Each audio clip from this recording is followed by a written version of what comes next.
เฮโลสบายดีทุกคนมื้อนี้สิพามาเฮ็ดเมนูแซ่บๆเอาใจสามหนุ่มอีกแล้วบอกได้เลยว่าเฮ็ดเมนูนี้เทื่อใดสามหนุ่มยิ้มหน้าบานเพ้อเว้อเลยเพราะว่าสามหนุ่มในบ้านนี่นะมักกินเมนูนี้สุดๆเลยเฮ็ดเทื่อใดก็กินแท้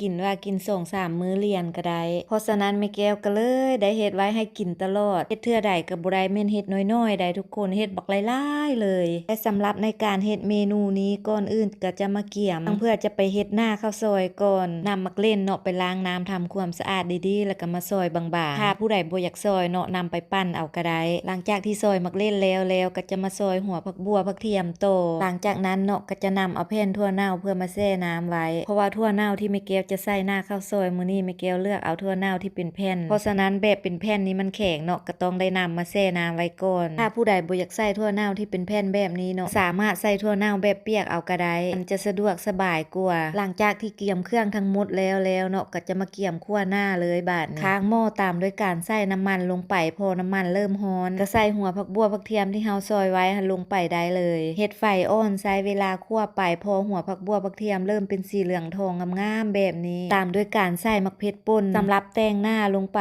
สำหรับมะเขือตัวนี้เนาะผู้ใดบ่มักบ่ใส่ก็ได้เด้อเพราะว่าเฮ็ดแต่ละเทื่อแม่แก้วก็บ่ค่อยได้ใส่แต่สำหรับมื้อนี้เนาะเบิ่งมักเล่นที่ได้มาสีคือบ่อยากแดงดีปานใดแม่แก้วก็เลยนำมาใส่เพื่อเพิ่มสีสันให้เป็นตาแซ่บตากินหั่นนะหลังจากคั่วหน้าได้ที่แล้วเนาะก็ตามด้วยการใส่ซีนหมูลงไปสำหรับซีนหมูที่แม่แก้วนำมาเฮ็ดเนาะเป็นส่วนของซีนหมู3ชั้นเพราะว่าหน้าข้าวซอยเนาะมันมีความมันติดมานำมันจึงแซ่บดีหั่นนะระยะที่โลท่าการคั่วหน้าเนาะแม่แก้วก็จะมาตำแผ่นถั่วเน่าไปพร้อมๆกันเลยตำแผ่นถั่วเน่าเนาะกะว่าให้มันแหลกละเอียดดีแล้วตามด้วยการใส่น้ำที่เฮาแช่แผ่นถั่วเน่าหั่นแหละเนาะลงไปแล้วก็คนโคเลอีกจักหน่อยแล้วก็นำมาลงใส่หม้อได้เลยตามด้วยการใส่น้ำตาลลงไปส่วนน้ำตาลแม่แก้วก็จะใส่อ้าวหลายเติบเนาะเพราะว่าหน้าข้าวซอยจะออกรสชาติแบบส้มๆหวานๆหั่นนะแล้วก็ตามด้วยการใส่แป้งนัวกับมะเขือผงลงไปสำหรับการเฮ็ดหน้าข้าวซอยส่วนเกลือแม่แก้วบ่ได้ใส่ลงไปเลยเด้อเพราะว่าถั่วเน่าเนาะส่วนใหญ่จะออกรสชาติแบบเข้มข้นมีความเผ็ดความเค็มความนัวอยู่แล้วเพราะฉะนั้นในการคั่วหน้าเนาะก็ต้องได้ระวังเพราะว่ายานมันเค็มถ้าว่าเฮ็ดแล้วเนาะเฮาก็ซีมเบิ่งถ้ามันยังจางอยู่เฮาจึงเติมลงไปอีกก็ได้คั่วไป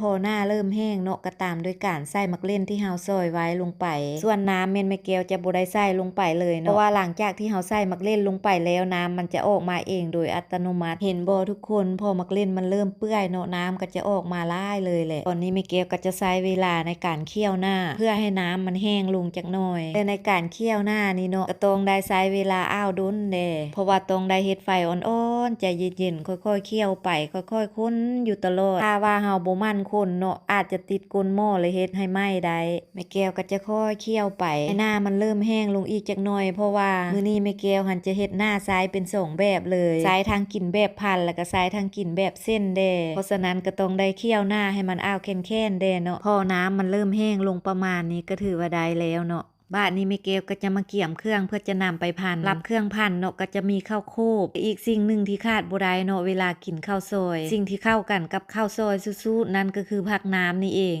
ก็จะมีผักน้ำมีผักสลัดกระจำพวกหอมเนาะประเภทหอมลาบหอมป้อมหอมบัวมักทั่วมักแตงแต่ถ้าผู้ใดมักกินเผ็ดเนาะเลยแม่นำเอาบางเผ็ดดิบหั่นน่ะมากินกับก็ถือว่าแซ่บสู้ๆเลยเพิ่มความแซ่บขึ้นมาเลยแหละส่วนอันนี้ก็จะเป็นสีสันหน้าตาของหน้าข้าวซอยหลังจากที่เฮ็ดแล้วหน้าตาน่ากินน่าซีมอยู่ได้เนาะส่วนกินก็หอมแหละเบิ่งแม่แพนข้าวซอยก็ได้แผ่นนุ่มๆเหนียวห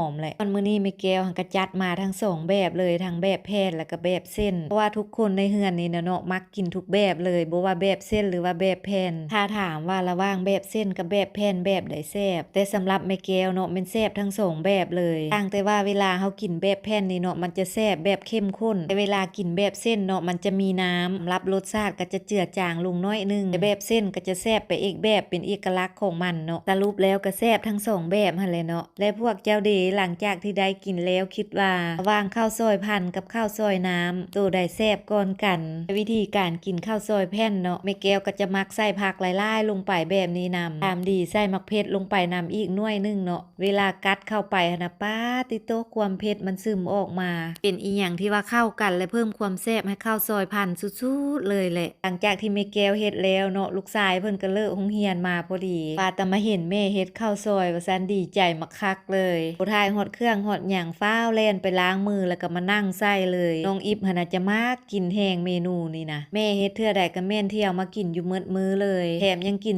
2-3 มื้อเลี่ยนติดกันก็ได้อีกเด้อหั่นน่ะช่วงใดบ่ได้เฮ็ดดนหั่นเนาะเพิ่นก็ถามได้ช่วงนี้แม่คือบ่เฮ็ดข้าวซอยให้กินแด้โลดแหละความว่าเพิ่นมักเพิ่นอยากหั่นน่ะเบิ่งแม่ปกติหั่นเพิ่นจะบ่ค่อยให้แม่ทายได้เพราะว่าเพิ่นหั่นน่ะอายกองแต่สงสัยมื้อนี้หั่นคือสิดีใจแฮงเนาะที่แม่เฮ็ดเมนูถูกใจให้กินก็เลยยอมให้แม่ทายแม่แก้วหั่นมีลูกชายอยู่2คนเนาะอีกผู้หนึงหั่นเพิ่นไปถ่ายเครื่องอยู่ถ่ายเครื่องแล้วจึงสิมากินว่าซั่นเพิ่นว่าส่วนผู้น้องนี่บ่สนใจเลยมักแฮงมานั่งใส่อย่างเดียวมาเด้อทุกคนมากินพันข้าวซอยแซ่บๆกับน้องอิฟนํกันสิมีไผสนใจมากินเมนูบ้านๆแบบนี้นำครอบครัวเฮาอยู่บ่เนาะถ้ามีไผสนใจมาเด้อครัวแม่แก้วยินดีต้อนรับเสมอสำหรับคลิปวิดีโอนี้ขอจบเพียงเท่านี้แล้วพบกันในคลิปใหม่